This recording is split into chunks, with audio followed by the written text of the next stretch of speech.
Hi Lambeth, welcome back. Happy Thursday. We are back with another video, and if we're lucky, I think this one might be a two-parter. I might be back tomorrow with another video, so stay tuned. This week we are celebrating Roald Dahl Week, and you may not know who Roald Dahl is, but you definitely know some of his work. So many of you have seen Charlie and the Chocolate Factory. Maybe you've seen James and the Giant Peach or the movie Matilda. Those are all stories written by a man named Roald Dahl. Roald Dahl was a fighter pilot in World War II for the United Kingdom. After his plane crashed, he came back to the United Kingdom and started writing these really interesting stories. He has published all over the world now, and he really had a really interesting life. So, without further ado, let's check out what's on our whiteboard today, and we'll get started.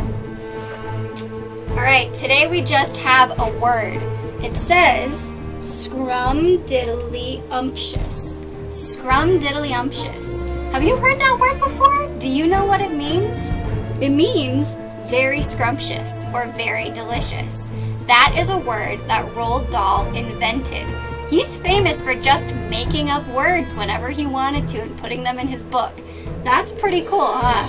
Today, what we're going to be doing is reading part of one of his books, the BFG.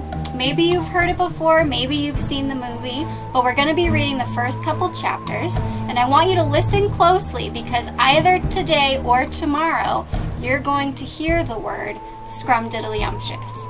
So let's go ahead and get started.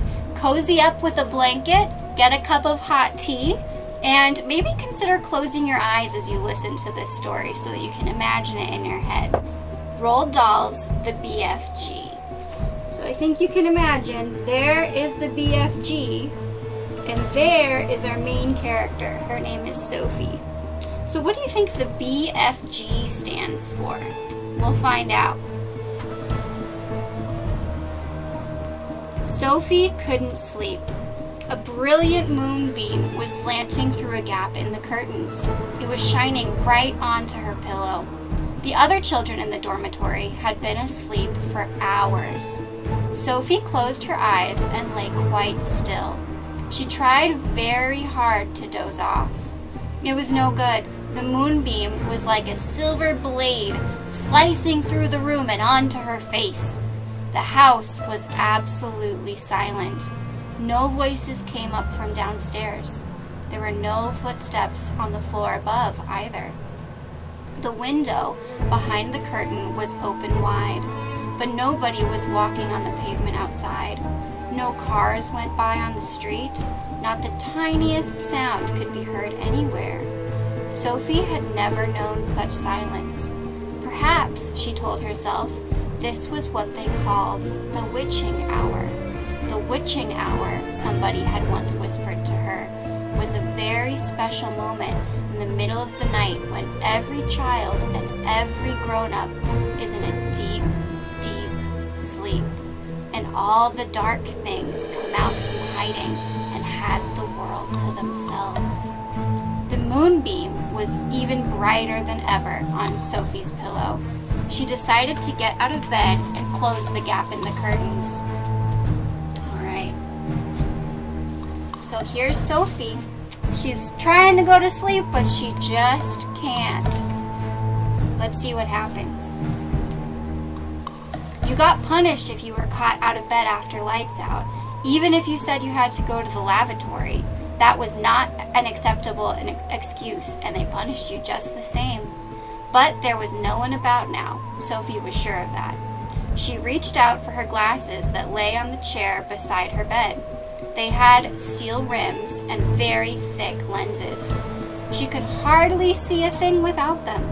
She put them on, and she slipped out of bed and tiptoed over to the window. When she reached the curtains, Sophie hesitated. She longed to duck underneath them and lean out the window to see what the world looked like now that the witching hour was at hand. She listened again. Everywhere it was deathly still. The longing to look out became so strong that she couldn't resist it. Quickly, she ducked under the curtains and leaned out the window.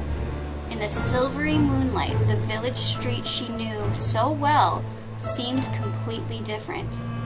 The houses looked bent and crooked, like houses in a fairy tale. Everything was pale and ghostly and milky white. Across the road, she could see Mrs. Rance's shop, where you bought buttons and wool and bits of elastic. It didn't look real. There was something dim and misty about that, too. Sophie allowed her eyes to travel further and further down the street. Suddenly, she froze. There was something coming up the street on the opposite side. It was a shadow, a very tall, dark shadow. A very tall and very dark and very thin shadow. Who was it? It wasn't a human. It couldn't be. Alright.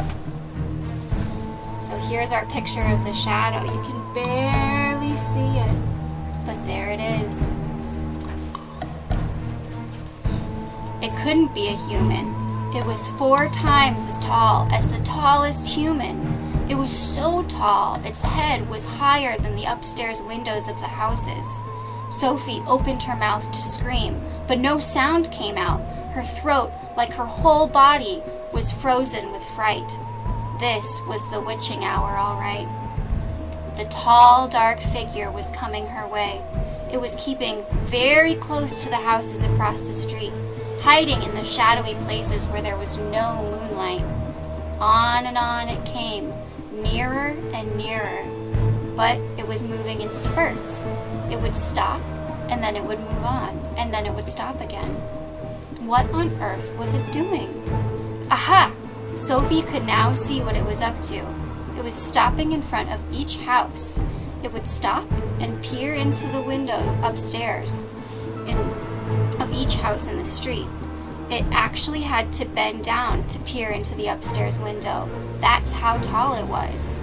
It would stop, look in, and then it would slide on to the next house, stop again, look in, and so on, all down the street. It was much closer now, and Sophie could see it more clearly. Looking at it carefully, she had decided that it had to be some kind of person. Obviously, it was not a human, but it was definitely a person. A giant person, perhaps. Sophie stared hard across the misty moonlit street. The giant, if that's what he was wearing a long, black cloak. In one hand, he was holding what looked like a very long, thin trumpet, and in the other hand, he held a large suitcase. The giant had stopped now right in front of Mr. and Mrs. Gucci's house. The Gucci's had a greengrocer's shop in the middle of High Street, and the family lived above the store.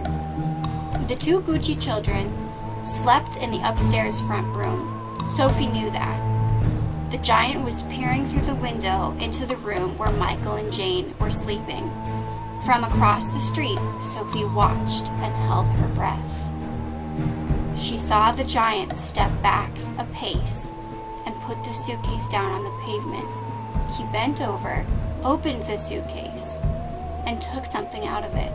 It looked like a little glass jar, one of those square ones with a screw on top.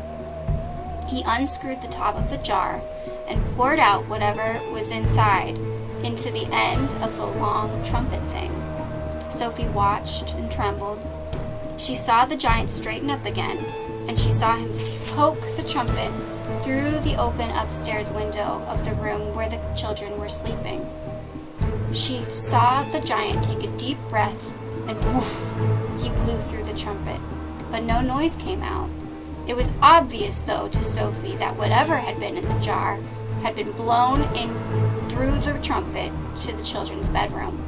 What could it be? As the giant withdrew the trumpet from the window and bent down to pick up the suitcase, he happened to turn his head and glance across the street.